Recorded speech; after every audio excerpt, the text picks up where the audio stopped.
अस्सलाम वालेकुम viewers, welcome to Urdu से YouTube channel. Like the video, subscribe my channel and press the bell icon to get notified. नाम है Safwan. Safwan नाम के इंग्लिश में स्पेलिंग बनते हैं SAFWAN। सफवान नाम का इस्तेमाल लड़कों के नामों में होता है। सफवान नाम लड़कों के लिए मखसूस है। सफवान नाम का मज़हब मुस्लिम है। सफवान नाम के मायने हैं हमवार पत्थर, चकोर, चमकदार पत्थर, इंतहाई चमकीला पत्थर। सफवान नाम की इंग्लिश में 6 हरूफ है और ये एक लफ्ज़ है। 6 वर्ड्स एंड 1 लेटर।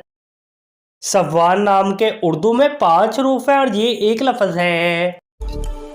अपने नाम का मीनिंग जानने के लिए कमेंट बॉक्स में लिखिए। चैनल को सब्सक्राइब कीजिए, वीडियो को लाइक और शेयर कीजिए। Thanks for watching.